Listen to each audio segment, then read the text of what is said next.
जोरदार स्वागत है आपका चैनल पे। और आज की जो हमारी मोस्ट इम्पोर्टेंट टॉपिक है वो है हिंदी पेडागोजी की मोस्ट सिलेक्टेड क्वेश्चन जो हर बार हमेशा से सीटेड एग्जाम के फेवरेट रहे हैं। सो जो भी मेरे भाई बहन चैनल पे हैं वो चैनल को सब्सक्राइब करके बेल नोटिफिकेशन ऑन कर ले।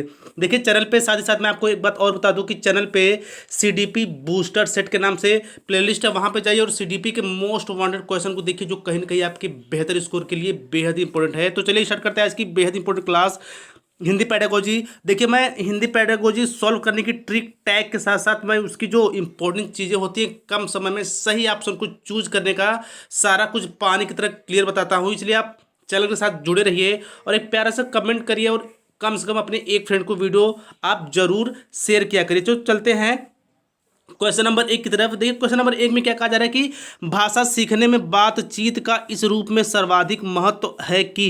देखिए क्वेश्चन पूछा क्या जा रहा है कि बातचीत का सर्वाधिक महत्व पूछा जा रहा है। देखिए एक महत्व होता है, एक सर्वाधिक महत्व होता है। तो इसके ऑप्शन आप देख लीजिए। ए में कहा जा रहा है कि इसमें बच्चों का अच्छा समय व्यतीत हो जाता है। बी में कहा जा रहा है कि शिक्षक और बच्चों दोनों ही बातचीत में रस लेते हैं। सी में कहा जा रहा है कि बच्चे विभिन्न उद्देश्यों के लिए भाषा का प्रयोग करना सीखते हैं। या फिर डी में कहा जा रहा है बच्चे दूसरे के अनुकरण से सीखते हैं। क्वेश्चन नंबर ए का जो सबसे सही और सटीक ऑप्शन है वो है ऑप्शन नंबर ए, यानी कि बच्चे अपने विभिन्न उद्देश्यों के लिए भाषा का प्रयोग करना सीखते हैं। ठीक है, यानी कि अकॉर्ड देखिए हमें आंसर वही चूज करना है जो बिल्कुल क्वेश्चन के साथ जाता है। इसलिए आप हमारे चैनल के साथ जरूर जुड़िए कम समय में बेहतर तैयारी के लिए। देखिए भाषा शिक्षण का आदर्श वातावरण है। आदर्श वातावरण मतलब क्या पूछा जा रहा है कि सबसे बेहतर सबसे बढ़िया एनवायरनमेंट की बात हो रही है। तो देखिए विद्यार्थियों को अभिव्यक्ति के भरपूर अवसर देना। बी में कहा जा रहा है भाषा के शुद्धता पर अधिक बल। सी में कहा जा रहा है कि अध्यापक का वार्तालाप। या फिर डी में कहा जा रहा है दृश्य श्रव्य सामग्री का प्रयोग। ठीक है, बात क्या हो रही है भाषा शिक्षण के आदर्श वातावरण की। तो देखिए इसका जो ऑप्शन नंबर ए है बिल्कुल टैग के साथ, यानी कि विद्यार्थियों को अभिव्यक्ति के अवसर देना। देखिए अवसर देना क्या है, एक टैग वर्ड्स भी है ऑप्शन को सही चूज करने का। तो चलिए आगे बढ़ते हैं क्वेश्चन नंबर 3 की तरफ। देखिए प्राथमिक स्तर पर हिंदी भाषा सीखने का सर्वोपरि उद्देश्य है। सर्वोपरि उद्देश्य पूछा जा रहा है। अच्छा जब उद्देश्य वाली बात आती है तो ये आप जानिए कि आपको उन 4 ऑप्शन में से जो ऑप्शन आपको चूज करना है वो बिल्कुल वन ऑफ द बेस्ट होना चाहिए। तो देखिए इसमें ऑप्शन ए में कहा जा रहा है कि भाषा के विभिन्न प्रयोगों की क्षमता का विकास करना। बी में कहा जा रहा है भाषा की कठिन बातों को सरलता से समझना। सी में कहा जा रहा है भाषा के मानक स्वरूप। या फिर डी में कहा जा रहा है भाषा के व्याकरण नियम को आत्मसात करना। क्वेश्चन नंबर 3 में क्या पूछा जा रहा है कि प्राथमिक स्तर पर भाषा सीखने का सर्वोपरि उद्देश्य है। तो क्वेश्चन नंबर 3 का जो सबसे सही ऑप्शन वो है ऑप्शन नंबर ए, यानी कि भाषा के विभिन्न प्रयोगों की क्षमता का विकास करना भाषा सीखने का सर्वोपरि उद्देश्य है। आगे चलते हैं क्वेश्चन नंबर 4 की तरफ। देखिए प्राथमिक स्तर पर भाषा शिक्षण के अंतर्गत बातचीत का एक महत्वपूर्ण उपकरण उपकरण है, क्योंकि बातचीत का बात हो रही। देखिए हम सभी जानते हैं कि बातचीत एक भाषा प्रयोग का सबसे बेहतर और सबसे बढ़िया क्या है, एक उपकरण है, जरिया है, जिसके माध्यम से क्या होता है कि हम अपनी बातों को दूसरे के सामने रख पाते हैं और साथ ही साथ दूसरे की बातों को समझ भी पाते हैं और एक बेहतर फैसले ले पाते हैं। तो देखिए बातचीत का महत्वपूर्ण उपकरण है। तो इसमें देखिए भाषा सीखने और सीखी हुई बातों को सुदृढ़ बनाने का एक आधारभूत माध्यम है। बी में कहा जा रहा है बच्चों को बातचीत करना अच्छा लगता है। सी में कहा जा रहा है बातचीत शिक्षण का अंग है। और डी में कहा जा रहा है हमारी पाठ्य योजना में पहले ही प्रस्तावित है। देखिए बातचीत का सबसे यानी बातचीत करना जाहिर सी बात है एक बेहतर उपकरण है ही। तो इस क्वेश्चन के साथ जो इसका सबसे सटीक ऑप्शन होगा वो होगा ऑप्शन नंबर ए, यानी कि भाषा सीखने और सीखी हुई बातों को सुदृढ़ बनाने का एक आधारभूत माध्यम क्या है, बातचीत करना। आगे चलते हैं क्वेश्चन नंबर 5 की तरफ। देखिए प्राथमिक स्तर पर भाषा शिक्षण की समावेशी कक्षा का स्वरूप निर्धारित करने में सर्वाधिक महत्वपूर्ण है। क्वेश्चन आप एक बार समझिए। प्राथमिक स्तर पर भाषा शिक्षण समावेशी कक्षा का स्वरूप निर्धारित करने में सर्वाधिक महत्वपूर्ण। देखिए समावेशी कक्षा की बात हो रही है, मीन्स क्या हो गया कि हमें भेदभाव रहित क्लास चलाना है, नहीं हमें सभी बच्चों को समान अवसर देना है, समान प्रोत्साहित करना है, समान चीज़ों को सिखाना है, समझाना है। तो इसमें देखिए ऑप्शन अभ्यासकार शिक्षण कार्य आकलन पाठ्य पुस्तक सर्वाधिक महत्वपूर्ण की बात हो रही है। क्वेश्चन नंबर 5 का सबसे सही ऑप्शन होगा वो होगा शिक्षण कार्यक्रम। ठीक है, यानी कि समावेशी कक्षा का स्वरूप निर्धारित करने में सर्वाधिक महत्वपूर्ण क्या है, वो है शिक्षण कार्यक्रम। आगे चलते हैं क्वेश्चन नंबर 6 की तरफ। देखिए प्राथमिक स्तर पर भाषा शिक्षण के लिए क्या अपेक्षित नहीं है, यानी किस चीज़ की होप नहीं की जा सकती या किस चीज़ की आशा नहीं की जा सकती। बेसिकली क्वेश्चन में ये पूछा जा रहा है। देखिए, स्वाध्याय का विकास करना, बी में कहा जा रहा है कि सुनकर शब्दांश दोहराने का विकास, क्षमता का विकास, सी में कहा जा रहा है भाषा प्रयोग की क्षमता विकास, डी में कहा जा रहा है चिंतनशीलता का विकास। देखिए, प्राथमिक स्तर पर हिंदी भाषा शिक्षण के लिए अपेक्षित नहीं है, क्वेश्चन नंबर 6। तो क्वेश्चन नंबर 6 का जो सबसे सही ऑप्शन है वो है ऑप्शन नंबर बी। देखिए, दोहराना एक टैग वर्ड भी है निगेटिव चीज़ों को ढूंढने के लिए, यानी कि अगर क्वेश्चन नहीं से पूछा जाए, असत्य से पूछा जाए, जरूरी नहीं है से पूछा जाए, या उपयोगी नहीं है से पूछा जाए, देखिए क्वेश्चन निगेटिव में रहेगा तो उसका आंसर भी हमें निगेटिव देना होगा, इसलिए ऑप्शन नंबर बी बिल्कुल सही होगा। और ऑप्शन नंबर बी में एक टैग लगा है दोहराना, जो बिल्कुल निगेटिव ऑप्शन के लिए बिल्कुल फिट है। और आगे चलते हैं क्वेश्चन नंबर 7 की तरफ। देखिए, भाषा शिक्षण के संदर्भ में किसी शिक्षक के लिए सर्वाधिक महत्वपूर्ण है। देखिए, ऐसी परिस्थिति में आपको खुद एक शिक्षक के रूप में सोचना होगा कि इन चारों ऑप्शंस में से वह कौन सी परिस्थिति सबसे बेहतर होगी जो भाषा शिक्षण के संदर्भ को एक शिक्षक के लिए निर्धारित करेगी या महत्वपूर्ण रहेगी, वो भी सर्वाधिक। देखिए, ए में कहा जा रहा है कि पाठ्य सहगामी क्रियाओं का आयोजन करना, बी में कहा जा रहा है भाषा प्रयोग के अधिक अवसर प्रदान करना, सी में कहा जा रहा है अधिकाधिक पाठ्यक्रम को पूरा करना, या फिर डी कहा जा रहा है परीक्षा का आयोजन करना। देखिए, शिक्षक के लिए सर्वाधिक महत्वपूर्ण क्या हो सकता है क्वेश्चन नंबर 7 में, तो देखिए ऑप्शन नंबर बी, देखिए भाषा प्रयोग के अधिक से अधिक अवसर प्रदान करना। देखिए, एक शिक्षक को क्या चाहिए कि वह क्लासरूम में बच्चों को ज़्यादा से ज़्यादा क्या करे, अवसर दे, ताकि बच्चे क्या हो सके, एक दूसरे से इंटरेक्ट हो सके, वार्तालाप संप्रेषण कर सके, उनके अंदर जो भाषाई क्षमता का विकास है वो बेहतर और बढ़िया हो सके। देखिए, अवसर एक टैग वर्ड्स भी है। आगे चलते हैं क्वेश्चन नंबर 8 की तरफ। प्राथमिक स्तर पर भाषा शिक्षण का एक महत्वपूर्ण उद्देश्य है, प्राथमिक स्तर पर भाषा शिक्षण का महत्वपूर्ण उद्देश्य है भाषा के नियमबद्ध प्रकृति को पहचान करना, बी में कहा जा रहा है भाषा के अलंकारिक रूप को पहचानना, सी में कहा जा रहा है भाषा के व्याकरण को कंठस्थ कराना, डी में कहा जा रहा है साहित्यिक विधाओं में रचना करना। Question number 8।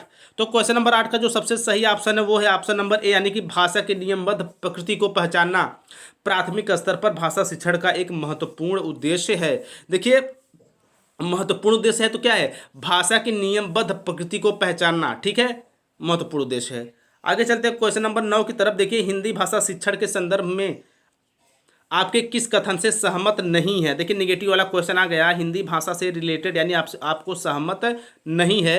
देखिए, ऑप्शन नंबर ए में कहा जा रहा है कि कक्षा में बच्चों को विविध प्रकार का बाल साहित्य उपलब्ध कराया जाए, बी में कहा जा रहा है कि कक्षा में बच्चों को अधिकाधिक लिखित कार्य दिए जाए, सी में कहा जा रहा है कि बच्चों में भाषा की सम्मान किया जाना चाहिए, फिर डी में कहा जा रहा है कक्षा में बच्चों की अपनी बात कहने की स्वतंत्रता दी जानी चाहिए। देखिए, आप समझ भी गए होंगे, इसका जो सबसे सही ऑप्शन है वो है ऑप्शन नंबर बी, यानी कक्षा में बच्चों को अधिक लिखित कार्य देना भाषा शिक्षण के संदर्भ में बिल्कुल सही नहीं है। आगे चलते हैं क्वेश्चन नंबर 10 की तरफ। देखिए, बच्चों के व्यक्तित्व निर्माण में महत्वपूर्ण योगदान है, महत्वपूर्ण निर्माण में होगा, यानी व्यक्तित्व के निर्माण में विदेशी भाषा, शास्त्रीय भाषा, मातृभाषा, क्षेत्रीय भाषा। तो हम सभी जानते हैं बिल्कुल ये लड्डू वाला क्वेश्चन है, यानी कि जो हमारी मातृभाषा है उसमें किसी भी कोई भी बच्चा हुआ क्या होता है, अपने आप को सहज महसूस कर पाता है और उसकी जो भाषाई क्षमता होती है बिल्कुल खुल के सामने आती है। इसलिए बच्चे के व्यक्तित्व निर्माण में जो सबसे महत्वपूर्ण योगदान क्या करता है, उसकी मातृभाषा। आगे चलते हैं क्वेश्चन नंबर 11 की तरफ। देखिए, भाषा की कक्षाओं में लोकतांत्रिकता बनाए रखने के लिए क्या जरूरी है। ए में कहा जा रहा है कि स्वतंत्र एवं मौलिक अभिव्यक्ति के अवसर देना, बी में कहा जा रहा है राजभाषा को अनिवार्य पढ़ाना, सी में कहा जा रहा है बच्चों को हर समय बोलने के लिए कहना, या फिर डी में कहा जा रहा है लोकतंत्र पर निबंध पढ़ना या फिर लिखवाना। ठीक है, तो क्वेश्चन नंबर 11 का जो सबसे सही ऑप्शन है वो है option number A. Option number A में क्या कहा जा रहा है कि स्वतंत्र एवं मौलिक अभिव्यक्ति के अवसर देना। देखिए, अवसर देना टैग आप बिल्कुल अपने माइंड में रखिएगा। यदि आपको कम समय में बेहतर ऑप्शन चूज करना है, अपना स्कोर बिल्कुल स्पेशली हिंदी पेडागोजी में 15/15 करना है, तो आप टैग के साथ चीज़ों को बेहतर ढंग से समझिएगा। इसलिए वीडियो बेहद ही इंपॉर्टेंट होने वाली है आपके लिए। इसलिए आपसे बस मेरा एक ही रिक्वेस्ट रहता है कि आप कम से कम अपने एक फ्रेंड को वीडियो जरूर शेयर क्या करें, और यदि आप अपने स्टडी रिलेटेड ग्रुप में शेयर करते हैं तो ये जानिए बहुत ही अच्छा आप काम करते हैं। देखिए, आप एक शिक्षक हैं तो आपका कर्तव्य है कि आप अच्छी बातों को ज़्यादा से ज़्यादा फैलाएं, ताकि सभी मेरे भाई बहन की बिल्कुल हेल्प हो सके और उनका सीटेट बिल्कुल पहली बार में अच्छे नंबर के साथ क्रैक हो जाए। देखिए, प्राथमिक स्तर पर हिंदी भाषा सीखने सिखाने की प्रक्रिया में किसका महत्वपूर्ण भूमिका नहीं है। देखिए, भाषा सीखने सिखाने की बात हो रही है तो किसका महत्वपूर्ण भूमिका नहीं है। ए में अभ्यास पत्रक, बी में प्रश्न पत्र, सी में संचार व्यवस्था, सॉरी संचार माध्यम, डी में कहा जा रहा है कि पाठ्य पुस्तक। देखिए भाषा सीखने सिखाने में किसका महत्वपूर्ण भूमिका नहीं है, आप सोचिए कि हिसाब से अभ्यास पत्रक का है। बिल्कुल ऑप्शन नंबर बी बिल्कुल सही होगा। नहीं, जो हमारा प्रश्न पत्र है वो भाषा, हिंदी भाषा सीखने सिखाने की प्रक्रिया में महत्वपूर्ण भूमिका नहीं है। आगे चलते हैं 13 की तरफ। देखिए हिंदी भाषा शिक्षा के रूप में आप किसे सबसे अधिक महत्वपूर्ण मानते हैं, यानी कि आपका थॉट पूछा जा रहा है कि यदि आप एक शिक्षक होते, ठीक है, तो आप सबसे अधिक किसको महत्व देते हैं, यानी इन चार ऑप्शंस में से। ए में कहा जा रहा है, सॉरी थोड़ा सा वो हो गया, तो देखिए ए में क्या कहा जा रहा है, बच्चों में कहानियों को दोहराने की क्षमता का विकास करना, और बी में कहा जा रहा है कि बच्चों को व्याकरण के नियम को कंठस्थ करवाना। आई थिंक क्वेश्चन में थोड़ी सी मिस्टेक हो गई, एक सेकंड में थोड़ा सही कर देता हूँ इसको। हाँ, एक क्वेश्चन था, हिंदी भाषा शिक्षा के रूप में आप किसे सबसे अधिक महत्वपूर्ण मानते हैं। ए में कहा जा रहा है बच्चों की लेखन क्षमता का विकास करना, बी में कहा जा रहा है बच्चों को विभिन्न संदर्भ में भाषा प्रयोग दिखाना या सिखाना, बच्चों की मौखिक व्यक्ति की क्षमता का विकास करना, या फिर डी में कहा जा रहा है बच्चों को व्याकरण के नियम सिखाना। नहीं, हिंदी भाषा शिक्षक के रूप में आप किसे सबसे अधिक महत्वपूर्ण मानते हैं, यानी कि यदि आप शिक्षक होते तो इन चार ऑप्शंस में से किस ऑप्शन को बिल्कुल बेहतर ढंग से चूज करते। क्वेश्चन नंबर 13 का ऑप्शन नंबर बी देखिए, बच्चों को विभिन्न संदर्भ में भाषा प्रयोग, यहाँ पे होगा सिखाना। देखिए विभिन्न संदर्भ में भाषा प्रयोग सिखाना मीन्स क्या होगा, उन्हें ज़्यादा से ज़्यादा बोलने की बातचीत संप्रेषण के अवसर देना, ताकि उनकी भाषाई कुशलता अच्छी हो सके, वो चीज़ों को अच्छे ढंग से समझ सके। आगे चलते हैं क्वेश्चन नंबर 14 की तरफ। देखिए प्राथमिक स्तर पर भाषा शिक्षण का एक सर्वाधिक उद्देश्य है। अब देखिए बात क्या हो रही है, प्राथमिक स्तर पर भाषा शिक्षण की सर्वाधिक उद्देश्य की। देखिए बच्चों में कहानियों को दोहराने की क्षमता का विकास, बी में कहा जा रहा है कि बच्चों को व्याकरण के नियम को कंठस्थ करवाना, सी में कहा जा रहा है बच्चों को पाठ के अंत में दिए गए उदाहरणों का अभ्यास करवाना, या फिर डी में कहा जा रहा है बच्चों में समझ के साथ पढ़ने और लिखने की क्षमता का विकास करना। तो प्राथमिक स्तर पर भाषा शिक्षण का जो सबसे सर्वाधिक उद्देश्य है, क्वेश्चन नंबर 14, वो है ऑप्शन नंबर डी, यानी कि बच्चों में समझ के साथ पढ़ने और लिखने की क्षमता का विकास करना सबसे सटीक ऑप्शन है। आगे चलते हैं क्वेश्चन नंबर 15 की तरफ। देखिए यदि भाषाओं को विज्ञान के दृष्टिकोण से देखें, यानी हमें लैंग्वेज को साइंस के दृष्टिकोण से देखना है, तो भाषाओं के बीच मूलतः क्या होगा। ए में कहा जा रहा है कोई अंतर नहीं होगा, बी में थोड़ा अंतर होगा, सी गहरा संबंध होगा, या फिर डी बहुत अंतर होगा। बात क्या हो रही है कि अन्य विषयों को आपको साइंस के दृष्टिकोण से देखना है। तो क्वेश्चन नंबर 15 का जो सबसे सही ऑप्शन है वो है ऑप्शन नंबर सी, यानी गहरा संबंध है। अच्छा, विज्ञान के दृष्टिकोण से देखना मीन्स क्या होगा, विज्ञान के पैटर्न में चीज़ों को सिखाना, बच्चों को पढ़ाना समझाना। आगे चलते हैं क्वेश्चन नंबर 16 की तरफ। देखिए भाषा का प्रमुख कार्य है, लैंग्वेज का स्पेशली कार्य क्या होता है, भाषण देना, प्रतिवेदन, संप्रेषण करना, लेखन दक्षता। तो देखिए भाषा का प्रमुख कार्य क्या होता है, वो है संप्रेषण करना। ऑप्शन नंबर सी बिल्कुल 110% करेक्ट है। अच्छा, संप्रेषण करना मीन्स क्या होता है, बातचीत करना। ठीक है, तो देखिए भाषा क्या है, भाषा वह माध्यम होती है जिसके माध्यम से हम अपनी बातों को दूसरे के सामने रख पाते हैं और दूसरे की बातों को सुन भी पाते हैं, समझ भी पाते हैं, एक बेहतर फैसले ले सकते हैं जैसी हमारे सामने सिचुएशन होती है, स्थिति होती है।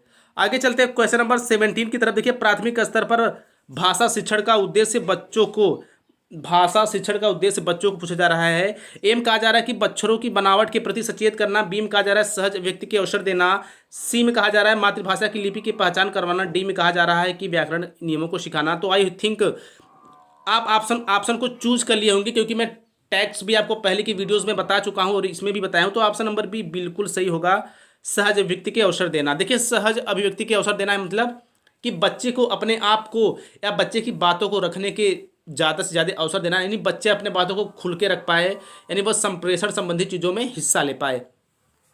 क्वेश्चन नंबर 18 देखिए कि निम्नलिखित में से कौन सा कथन प्राथमिक स्तर पर भाषा सीखने की एक महत्वपूर्ण उद्देश्य की ओर संकेत करता है। महत्वपूर्ण उद्देश्य की बात हो रही है, तो देखिए संज्ञा सर्वनाम वचन शुद्धि की पहचान करना, बी में कहा जा रहा है भाषण, वाद विवाद और कविता में भाग लेना, सी में कहा जा रहा है भाषा को अपने परिवेश एवं अनुभव को समझने का माध्यम बनाना, या फिर डी कहा जा रहा है गणित के पाठ्यक्रम के अनुरूप हिंदी में संख्याएं बनाना। तो जाहिर सी बात है ऑप्शन नंबर सी भाषा को अपने परिवेश एवं अनुभव को समझने का माध्यम बनाना हिंदी भाषा शिक्षण का सर्वोपरि सबसे बढ़िया सबसे बेहतर उद्देश्य है। आगे चलते हैं क्वेश्चन नंबर 19 की तरफ। भाषा शिक्षण के सिद्धांत है, यानी कि भाषा शिक्षण यानी कि लैंग्वेज स्किल की बात हो रही है यहाँ पे। प्रेरणा का सिद्धांत, क्रिया द्वारा सीखने का सिद्धांत, जीवन से जुड़ने का सिद्धांत, उपरोक्त सभी। तो भाषा शिक्षण का सिद्धांत क्या हो सकता है, वो हो सकता है उपरोक्त सही, यानी कि जो 3 हैं वो बिल्कुल करेक्ट है, यानी ऑप्शन नंबर डी बिल्कुल सही है। यानी कि भाषा शिक्षण का सिद्धांत प्रेरणा का सिद्धांत भी है, क्रिया द्वारा सीखने का सिद्धांत भी है, जीवन से जुड़ने का सिद्धांत भी है, उपरोक्त सभी है। सो आई थिंक ये वीडियो आपको जरूर पसंद आई होगी और ये जानिए कि चैनल पर बिल्कुल चिंगारी जैसी पैडागोजी वाली सीरीज चल रही है, आपको जाना है और बिल्कुल चैनल को सब्सक्राइब करना है, वीडियो को लाइक और शेयर करना है। सो स्वस्थ व्यस्त और मस्त रहिए, इसी तरह सजग और सचेत बनिए। और हमारे चैनल का बस एक ही मोटो है कि आपको एक सरकारी सीट लेनी है। सो मिलते हैं नेक्स्ट पार्ट में। और एक बात मैं आपको और बता दूं कि चैनल पे सीडीपी बूस्टर सेट के नाम से सीरीज चले, उसको आप जरूर अटेंड करिए, क्या करिए। देखिए मेरे प्यारे मित्रों, यदि आप तैयारी करते हैं बहुत अच्छी बात है, बट यदि आप सेट नहीं लगाते तो आपकी तैयारी अधूरी। इसलिए चैनल पे जाइए, वहाँ पे सीडीपी बूस्टर सेट के नाम से प्लेलिस्ट बनी है और वीडियो देखिए। सो वीडियो देखने के लिए थैंक यू सो मच। जय हिंद, जय भारत।